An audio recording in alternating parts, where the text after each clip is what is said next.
Kite van mwen visa, pa di bagay yo kon sa non baz. Ni mwen tou, se nan yon kou kon sa mpran. Rakete kite van mwen visa rele deji. Misye te fem kompran, depi mwen ve yisit la, nan yon mwa map getan gen pil kob. Se le mwen ve yisit la, mwen chache travay mwen pa ka jwen travay. A koz mwen pat kon parle portige. Se nan yon kompayi ki kon fe kod, mwen te resi jwen yon ti travay. Yo pou son pa kon pale portugais. Travay sa ou pa bezon kon parle portige. Paske kou rentre nan travay la, yo ba ou yon gro kas pou met nan zore yo. Ki donk, moun pa komunike nan travay sa. Ah bon, e sou retire kas la. Kas la, se pa pou pa pale, non? Se telman apare yo a fe bri, yo ba oul pou pa endomaje zore yo. Ki sa? Ebyen, yo peye bien. Mon chè, kom se yisit la ou ye, ou pa jam konen ou ka al travay la dan to. Se sel yo menm ki pren haisyen. Non, gen lot travay ki pren haisyen. Tankou kompayi ki kon ramase fatra, ou pa bezon kon pale pou yo pran la dan. Travay jaden yo tou, e plis gen restoran ki ka pran, men gen yon ki di fok ou kon pale pou yo pran. Ebyen, bagay yo pa jam te panse ya. E pi, sa depande ki sa ou pral fè nan travay la. Mwen panse le mwen ve yisit la, mwen tap jenon nan go kay pou kou. Paske, ou gen en nan debo pati, ou pata dwe aviv nou ti chan kay ak moun toujou.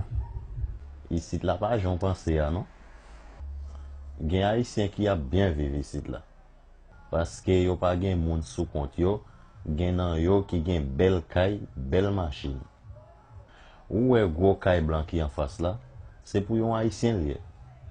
Misye gen 4 an isit la, li gen tan rentre ni madame ni pitit li.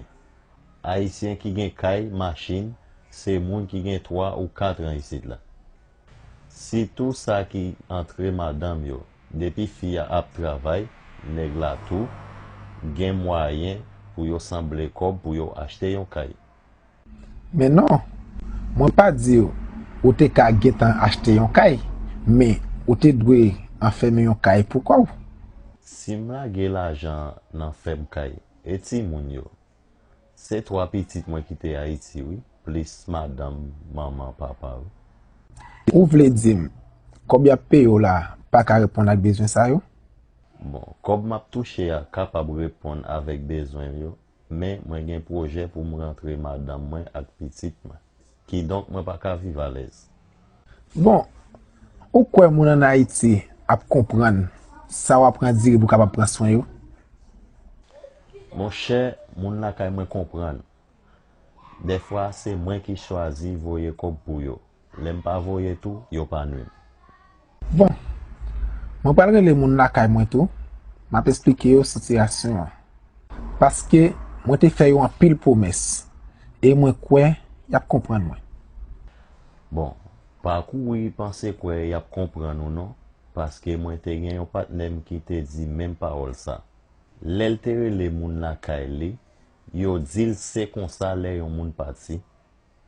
Yo toujou apre le an Haiti pou fè kompran ke yap mal viv. Oh, bon moun yo poko pati, yo ta dwe kompran misi. Tande ak we se de, moun nan se di wap dil li pa we. Fok ou pran pasyans pou bien esplike yo. An plis gen yon pil rakete kap bay moun yo mati.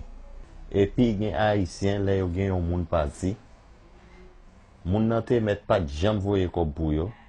Le yap pale yo toujou ap di entel voye tan kob chak mwa. Yon fason pou yo ka fe diyo le. Le fami ou tan de moun sa yo kap pale. Epi wap vin di yo bagay yo pa fasil. Yo pap kwe yo. Ma pale ak moun la kay mwen. Si yo pa kwem, job pa yo. Daye, mwen deja nan mizem deja. Ha, pa wel kon sa non? Le moun nan Haiti pa kwe yo, bagay yo pap dous pou ou non? Patnem nan kon ap dim, de fwa lel voye $100 Ameriken bay moun yo. Apre 2 semen, yo getan relel mandel kob anko. E travay isit, se chak mwa yo peye. Misye di, des fois yo kon relel, di l petit li malade, fait la l prêter la banque. Et ici là, l'on prêter 10 dans yon banque. Le ou touché, banque lan prend 20. Oh, ka moun à l'étranger grave.